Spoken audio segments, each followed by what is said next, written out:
नमस्कार विद्यार्थियों, पोइम पढ़ रहे थे द लॉर्ड्स। पिछला जो वीडियो था उसमें हमने जो पोइम है उसका पूरा ट्रांसलेशन कर लिया था।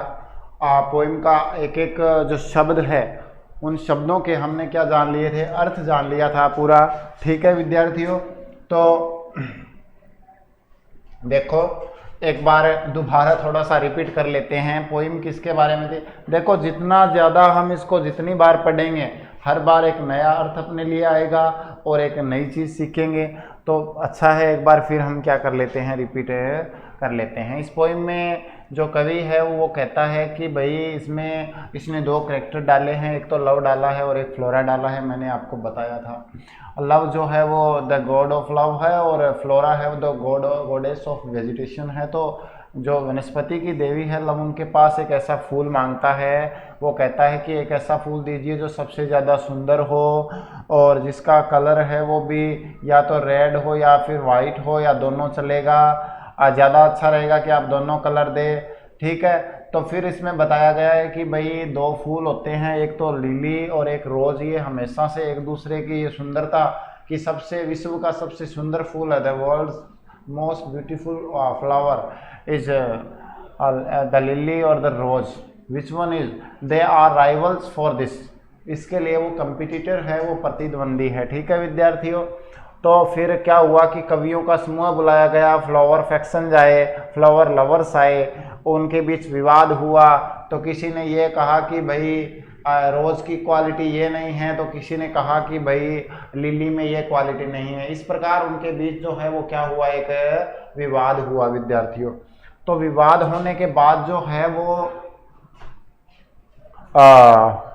कई देर वो विवाद है वो चला।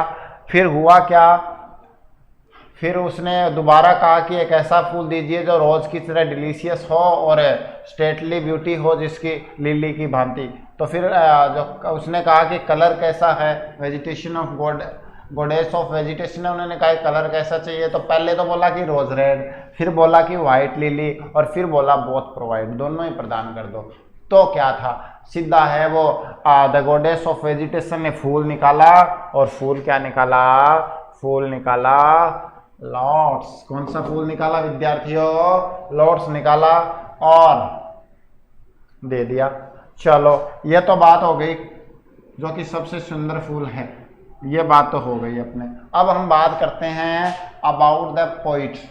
अब देखो अंग्रेजी में विद्यार्थियों थोड़ा समझो चीज़ों को, आप थोड़ा एक्सप्लेन करता हूँ मैं। अंग्रेजी के अंदर पहले क्या होता था कि पोइट, और पोइट का फीमेल है वो पोइटेस होता था। क्या होता था? पोइटेस।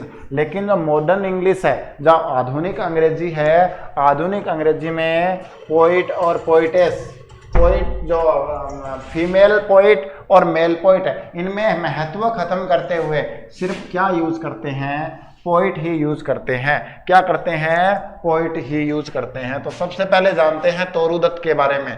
तोरूदत्त का जो जन्म है वो मार्च 4 1856, 4 मार्च 1856 को हुआ था और 30 अगस्त 1877 को मात्र 21 वर्ष की आयु में इनकी मृत्यु हो गई थी। कितनी महान कवयित्री थी देखो भाई कि 21 साल की उम्र में उन्होंने एक ऐसा काम कर दिया कि वो अमर हो गई। आज भी हम 1856 के बाद से भी आज भी हम उनकी जो कविताएं हैं, उनकी जो पोइम्स है वो आज भी हम क्या करते हैं विद्यार्थियों, पढ़ते हैं। इतनी महान कवयित्री थी वो। इस बात का अंदाजा इससे लगाया जा सकता है कि तो Toru Dutt is a well known poet of India, भारत की एक प्रसिद्ध कवयित्री है। whose contribution in Indian writing in English is memorable, whose contribution, जिनका जो योगदान है इन इंडियन राइटिंग, जो भारतीय जो लेखन है इन इंग्लिश, अंग्रेजी में जो भारतीय लेखन है उनमें उनका जो योगदान है।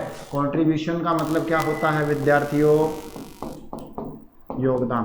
तो उनका जो योगदान है इज मेमोरेबल। क्या है? मेमोरेबल है। Her father was a rich,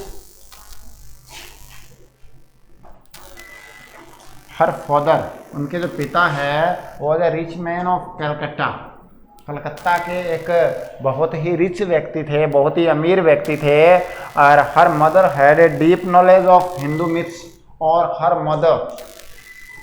her mother उनकी जो माता है, हैड अ डीप, डीप का मतलब क्या होता है विद्यार्थियों, गहन, नॉलेज, ज्ञान था ऑफ हिंदू मिथ्स, तो उनकी माता जो है उनको हिंदू मिथ्स जो है, हिंदू जो पौराणिक कथाएं हैं, मिथ्स का मतलब क्या होता है, MYTH, जो हिंदू काल्पनिक कथाएं हैं, कौन सी कथाएं हैं, काल्पनिक कथाएं हैं या पौराणिक कथाएं हैं, जो मिथक कथाएं हैं, उन कथाओं का उन्हें बहुत ज़्यादा ज्ञान था, किसको, उनकी माता को।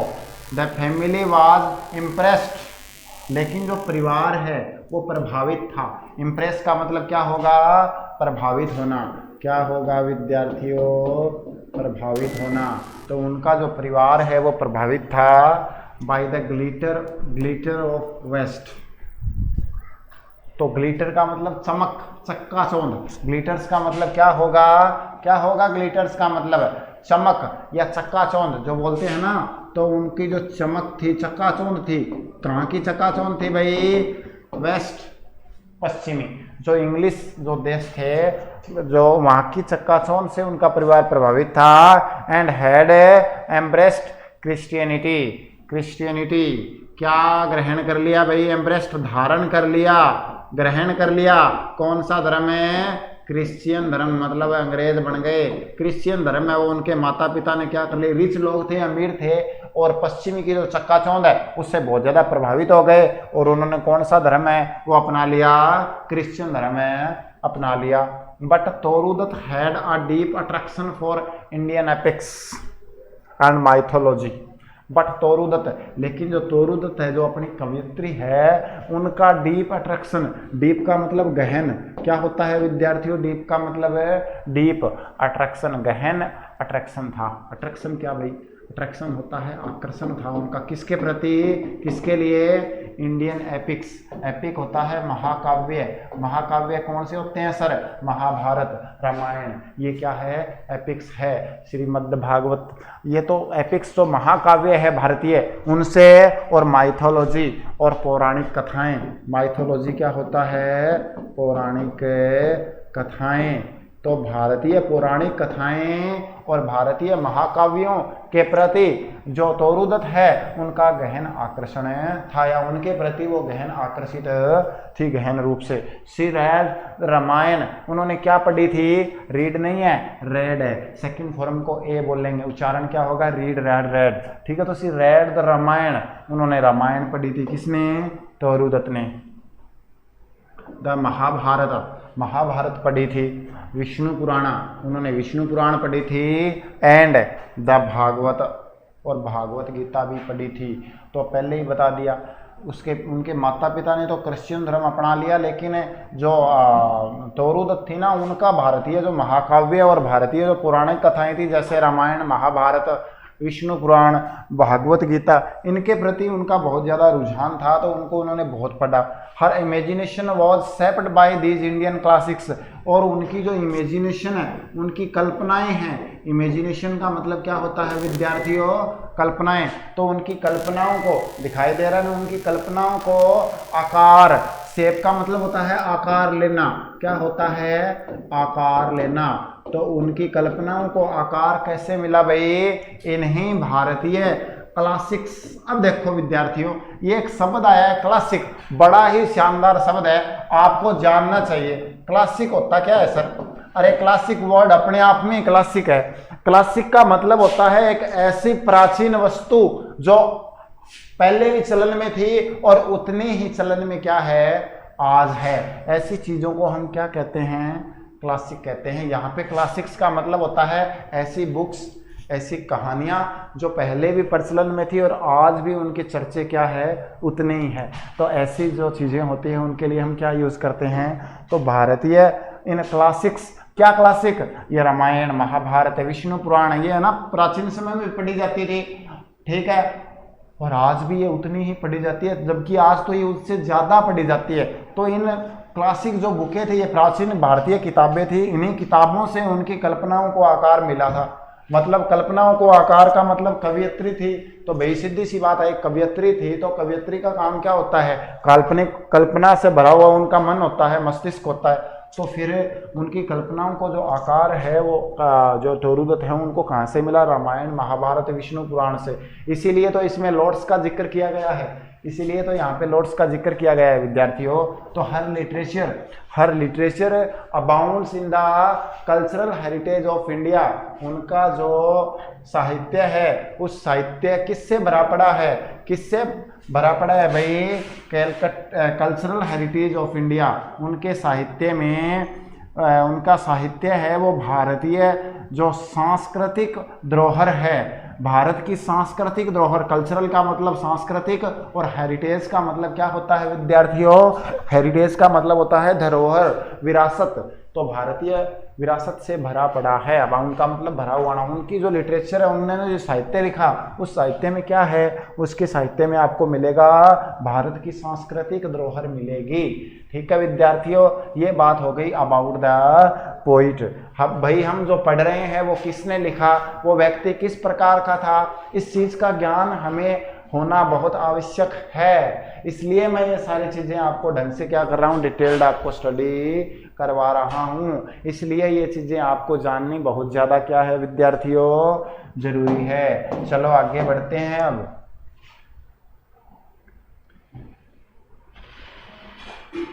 About the poem. ठीक है, अबाउट द पोइम का मतलब आप समझ रहे हो विद्यार्थियों।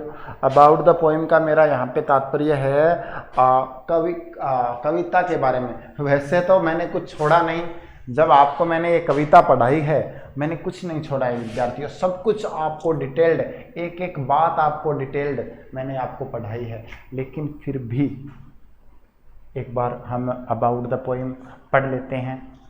अब देखो, मैंने एक चीज़ आपको थोड़ा नहीं बताया था विद्यार्थियों, ये जो कविता है एक बार थोड़ा सा समझ लो। मैं थोड़ा क्षमा भी चाहता हूँ, आपसे पहले नहीं बताया, अब बता देता हूँ। ये जो कविता है वो एक सोनेट है। क्या है? एक सोनेट है। सोनेट क्या होता है विद्यार्थियों? एक 14 लाइन की कविता होती है। A poem of 14 line. A poem of 14 line, एक 14 चतुष्पदीय कविता होती है, जिसको हम क्या बोलते हैं? सोनेट बोलते हैं। अब देखो विद्यार्थियों, सोनेट होता क्या है? सोनेट दो प्रकार की कविताओं के अलग अलग रूप होते हैं। कई फ्री वर्स होती है, कई वर्स स्टाइल होती है, ऐसे अलग अलग क्या होती है विद्यार्थियों कविताएं, पोइम्स होती है। इसमें ये जो पोइम है इसका प्रकार है सोनेट। हमें ज़्यादा गहराई में नहीं जाना है, लेकिन फिर भी यदि ये सोनेट है तो सोनेट क्या होता है? तो विद्यार्थियों मैं बताना चाहता हूँ आपको कि सोनेट जो है वो एक 14 लाइन की कविता होती है। सोनेट क्या होती है? एक 14 लाइन की कविता होती है। और उस कविता में आपको क्या देखने को मिलेगा बताओ विद्यार्थियों? सर क्या पता, आप बता दीजिए, मैं बताता हूँ। सोनेट में आपको देखने को मिलेगा 14 लाइन वाली कविता। कविता में लाइन सिर्फ कितने होंगे? 14। सोनेट दो प्रकार की होती है। कितने प्रकार की? देखो भाई, एक तो अंग्रेजी के सबसे महान कवि है शेक्सपियर। क्या है? शेक्सपियर। तो शेक्सपियर ने जो कविताएं लिखी, शेक्सपियर ने जो कविताएं लिखी उनको तो शेक्सपियरियन सोनेट कह देंगे। क्या कह देंगे? शेक्सपियरियन। इसके अलावा जो अन्य कवियों ने जो कविताएं लिखी उनको हम बोलते हैं पेट्रार्कन। क्या बोलते हैं? Petrarchan sonnet. क्या बोलते हैं सर? Petrarchan sonnet. तो ये अपनी जो कविता है द लॉर्ड्स, वो कौन सी कविता है भाई? पेट्रार्कन सोनेट है। अब ये सोनेट वर्ड, पेट्रार्कन सोनेट, ये कब काम आएगा? ये काम आएगा विद्यार्थियों जब आप इस 4 नंबर का मैंने क्वेश्चन बताया था ना, रेफरेंस टू द कंटेक्स्ट। तो रेफरेंस कंटेक्स्ट में जो क्वेश्चन आता है उनमें आप जब बात करते हो किसकी? जब आप बात करते हो क्रिटिकल नोट्स की, तो क्रिटिकल नोट्स की स्थिति में आप ये बता सकते हो कि this poem is a sonnet and this is a Petrarchan sonnet, ऐसा आप बता सकते हो। ठीक है विद्यार्थियों? ठीक है सर, चलो आगे बढ़ते हैं। ठीक है, आगे बढ़ते हैं, बात करते हैं अबाउट द पोइम। तो अबाउट द पोइम में भी बता दिया कि the lotus is a small poem called sonnet. Lotus है वो एक छोटी कविता है जिसको क्या कहा जाता है? सोनेट कहा जाता है। It is Petrarchan sonnet.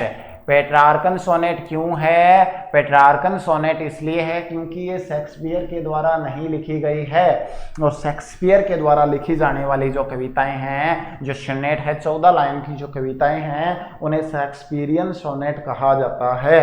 ठीक है। द लॉर्ड्स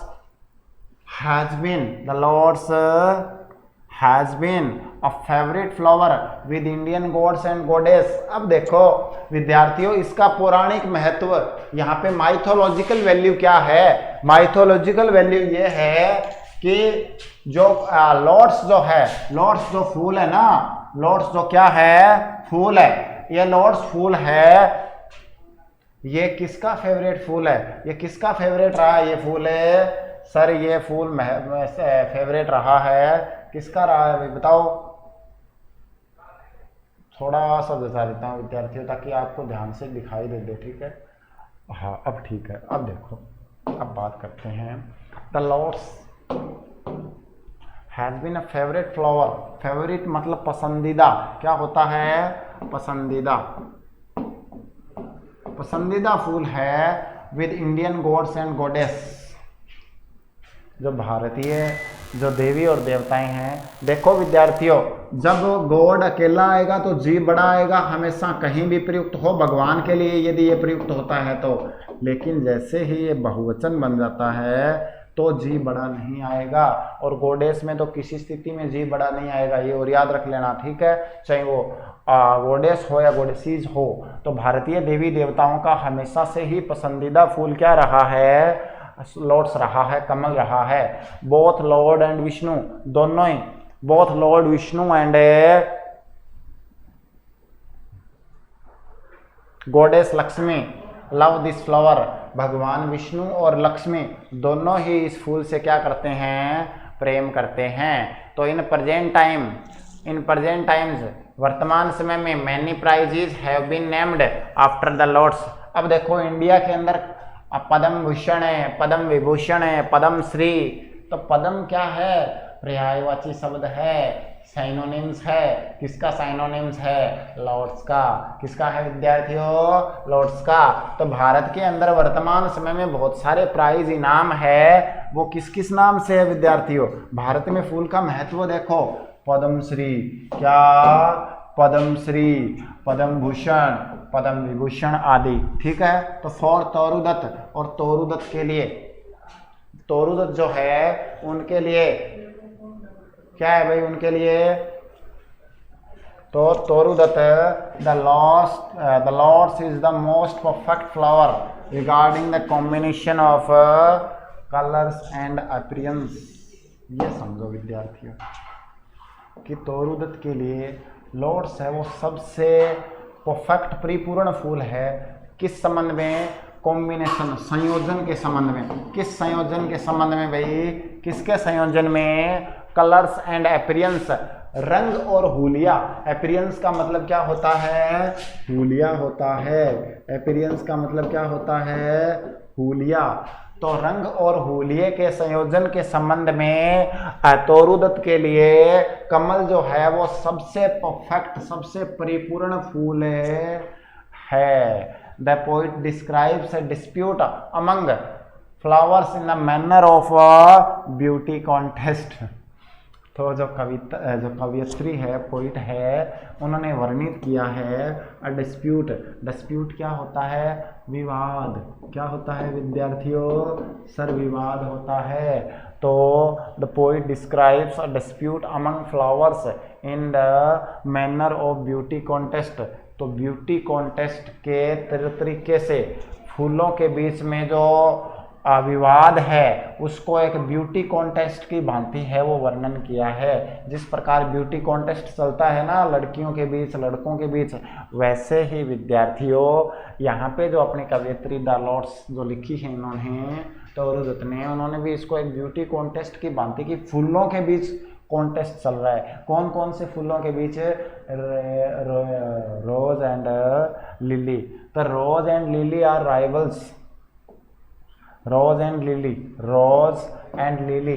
तो रोज और लिली जो है आर राइवल्स, वो राइवल्स है, वो प्रतिद्वंदी है टू गेट स्टेटस। स्थिति पाने के लिए, और बेस्ट फ्लावर सबसे सुंदर फूल का सम्मान पाने के लिए, स्टेटस का मतलब प्रतिष्ठा, प्रतिष्ठा पाने के लिए, क्या पाने के लिए, प्रतिष्ठा पाने के लिए क्या है, एक दूसरे के प्रतिद्वंदी है। कौन कौन भाई, रोज एंड लिली। बात बहुत बार बता चुका हूँ, दोबारा पढ़ लो। बट लेकिन फ्लोरा, लेकिन जो वनस्पति की देवी है, द गॉडेस ऑफ फ्लावर्स, फूलों की जो देवी है, चूजीज द लॉर्ड्स, वो किसको चुनती है, लॉर्ड्स को चुनती है as a flower of supreme beauty, सर्वश्रेष्ठ, ठीक है ना।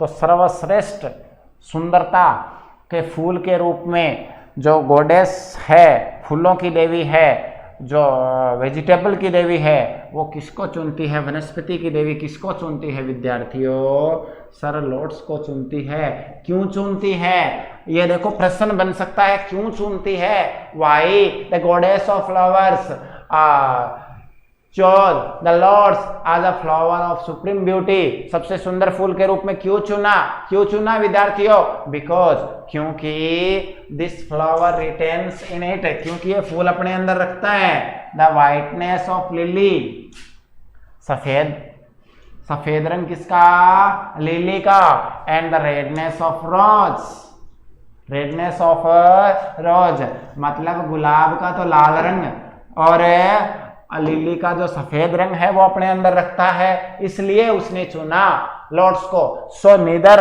द लिली, इसलिए ना ही तो लिली नोर द रोज, और ना ही rose can equal the beauty of lotus, बराबरी कर सकते हैं। इक्वल का मतलब क्या होगा, समानता दिखा सकते हैं। लॉर्ड्स की सुंदरता के आगे दोनों ही समानता नहीं दिखा सकते। क्यों नहीं दिखा सकते, क्योंकि दोनों के रंग अलग अलग है, लेकिन जो अपना लॉर्ड्स है उसमें दोनों ही क्वालिटी है, रेड की भी क्वालिटी है और व्हाइट की भी, लिली की भी क्वालिटी है और रोज की भी क्वालिटी है। समझ में आ गया, चलो बहुत अच्छा, आगे बढ़ते हैं। चलो ठीक है सर, आगे देखो। तो एक बात और बताई गई है इसमें, एक बात क्या बताई गई है विद्यार्थियों कि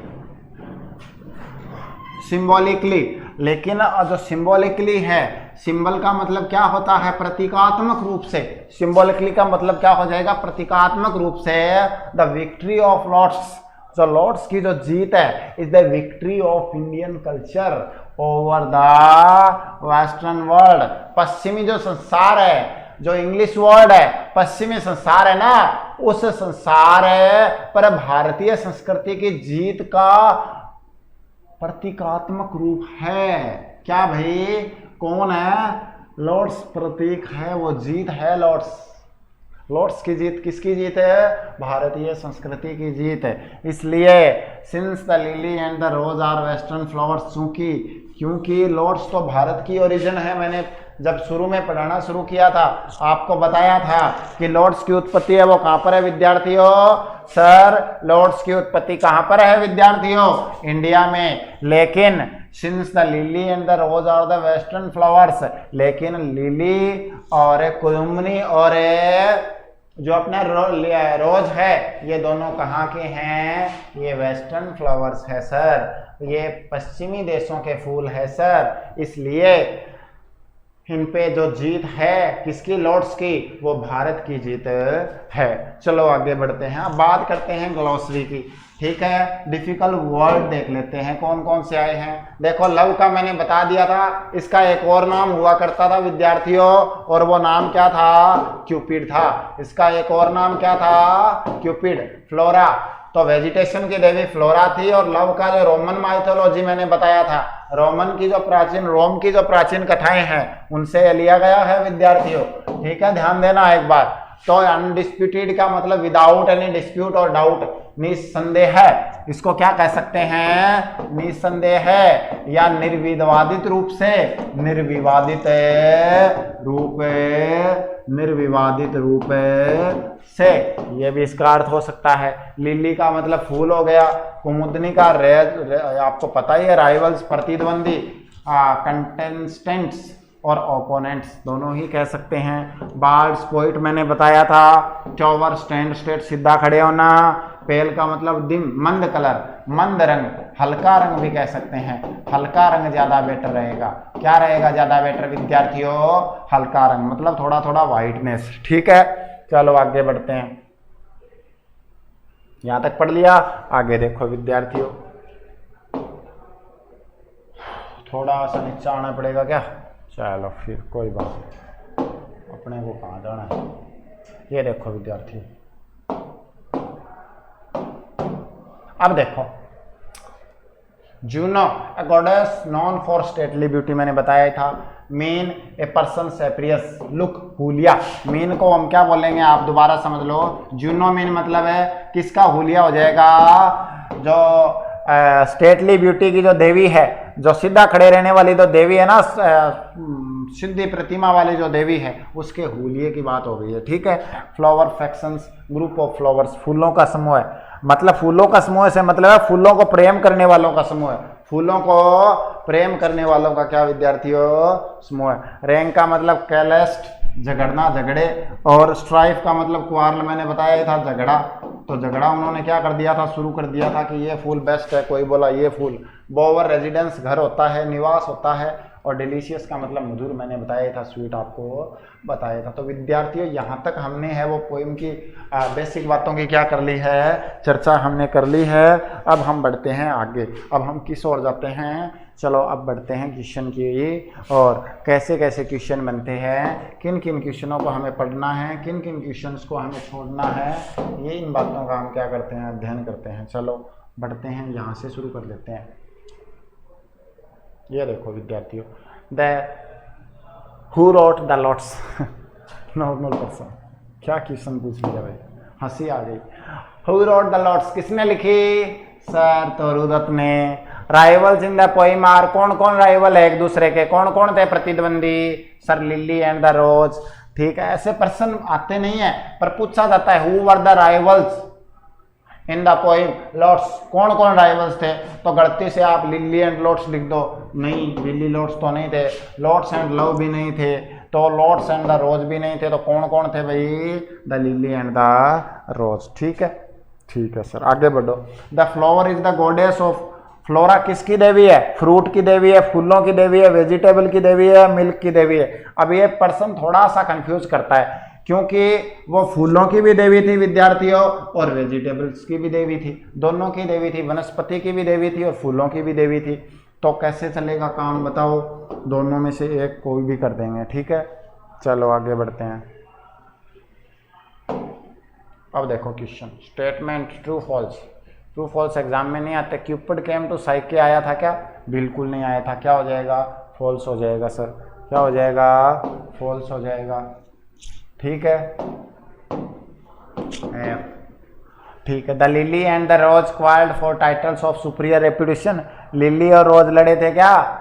लिली और रोज लड़ रहे थे क्या टाइटल के लिए? बिल्कुल लड़ रहे थे। तो क्या हो जाएगा? ट्रूथ, टी हो जाएगा। The lily stand straight in pride like Juno. बिल्कुल, लिली तो जुनो की तरह गर्व से खड़ा रहता है। तो Cupid first selected the colour of lily. No, पहले उसने क्या किया था? रोज रेड, उसके बाद वाइट लिली। तो फिर क्या हो जाएगा? फॉल्स हो जाएगा। Flora gave the lotus to Psyche. Flora ने किसको दिया? साइके को दिया क्या? नहीं, किसको दिया था? लव को दिया था। तो क्या हो जाएगा? फॉल्स। चलो अब क्वेश्चन आंसर की बारी आ गई। क्वेश्चन आंसर देखते हैं विद्यार्थियों। पहला क्वेश्चन देखो, why did Cupid come to Flora? क्या लेने के लिए आया था फ्लोरा के पास? Sir Cupid came to Flora to ask the most beautiful flower in the world. दुनिया में सबसे सुंदर फूल मांगने के लिए आया था। ठीक है विद्यार्थियों, बहुत अच्छा बताया। अगला, what was the cause of quarrel between the lily and the rose? अरे झगड़ा क्यों हो रहा था? To get the honour of most beautiful flower in the world.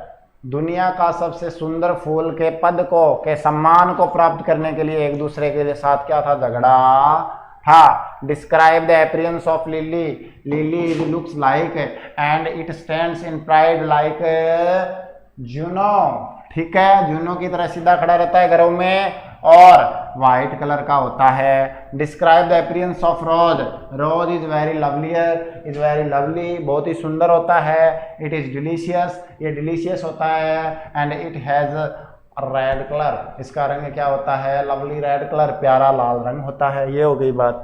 How did Cupid hesitate in choosing the colours of both desired, वो hesitate क्यों हुआ, because वो इसलिए हेजिटेट हुआ because he first choose red and then white, but he needs a flower that had the both colors, so he hesitated, and finally who the flora gave him क्या दे दिया flora ने भाई, flora ने दे दिया sir उसको फूल दे दिया Lord's का, कमल का। अच्छा हाँ जी सर, चलो आगे बढ़ते हैं, बड़े क्वेश्चन देख लेते हैं 60 वर्ड्स वाले। 60 वर्ड्स वाले क्वेश्चन क्या है, नॉर्मल क्वेश्चन है विद्यार्थियों। How had the poet sung about the lily and the rose.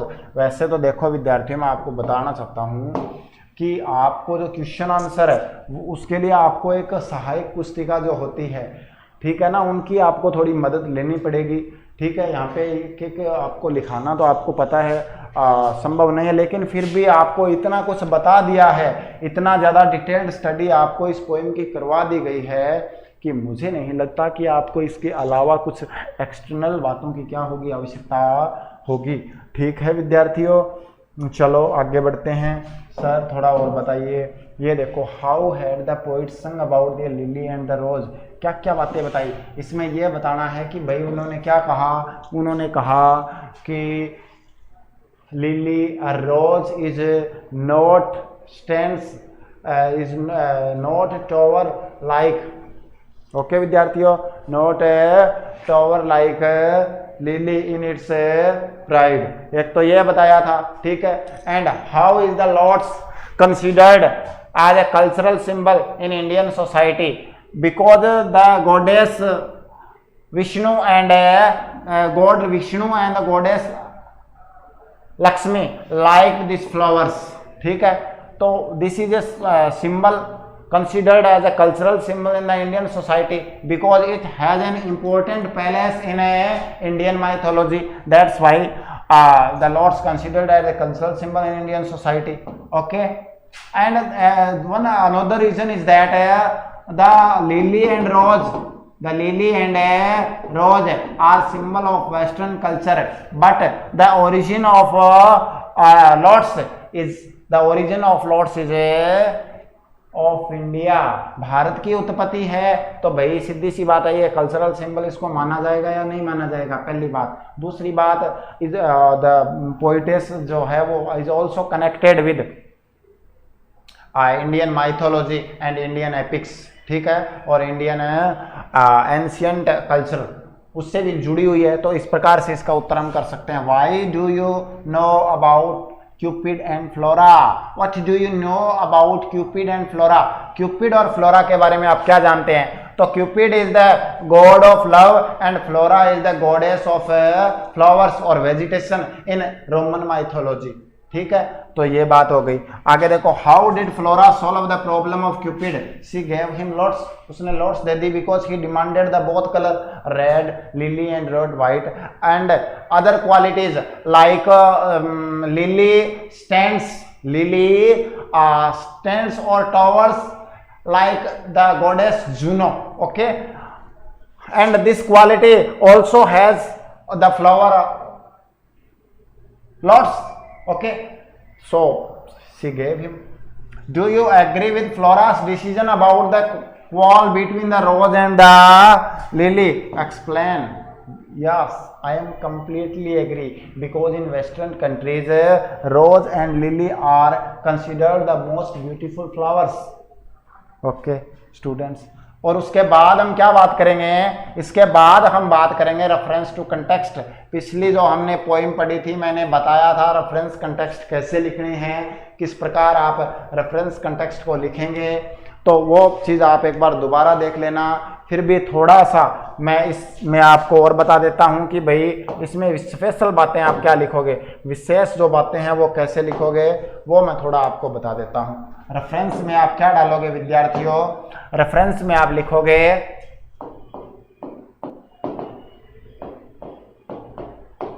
these lines have been, मैंने वहां पे एक और बताई थी ना आपको लाइन, आप वैसे भी कर सकते हो, ठीक है।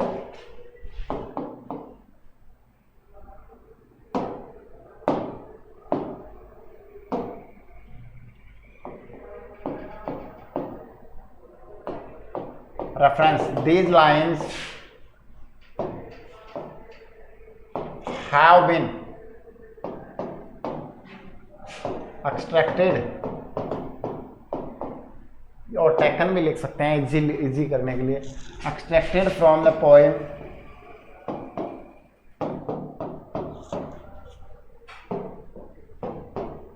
Plots composed bye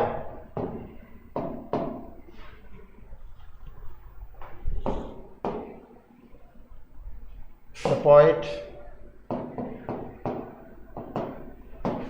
छोरुदत्त।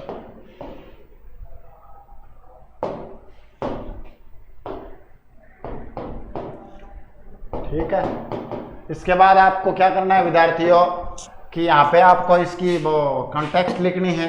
कॉन्टेक्स्ट में मैंने बताया था पैराग्राफ जो अपना स्टेंजा जो दिया हुआ है उससे संबंधित उसका मेन आइडिया लिखना है, और इसके बाद लास्ट में आपको एक्सप्लेन करनी है वो लाइंस की क्या क्या इसमें बताया गया है, ठीक है, डिटेल्ड वाइज। और लास्ट में आपको क्या लिखना है, क्रिटिकल नोट्स। क्रिटिकल नोट्स में आप लिख दोगे language is simple and this is a sonnet, ठीक है, this is a Petrarchan sonnet, ऐसे करके आप लिख दोगे। ठीक है विद्यार्थियों, चलो आगे वाले वीडियो में मैं एक नई पोएम के साथ आपके सामने फिर हाजिर होऊंगा। तब तक के लिए मैं आपसे लेता हूँ विदा। धन्यवाद, गुड बाय, टेक केयर।